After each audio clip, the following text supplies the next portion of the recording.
BJP legislator from Pinthor Ungkra Alexander Lalu Hek has questioned the ruling National People's Party's source of income vis-a-vis reports of the party allegedly offering hefty sums of money to political leaders to join the NPP.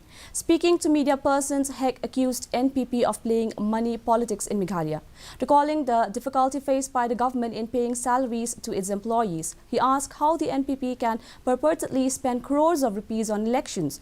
Pointing out that the state government has taken multiple loans, the senior BJP leader called out at the NPP, asking it not to misuse the government machinery in the name of focus scheme. Anything misuse of power is a crime.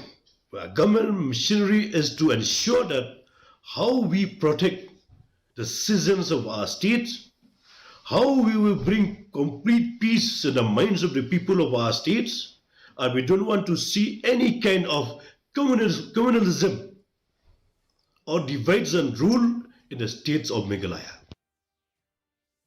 Prime Minister Narendra Modi today participated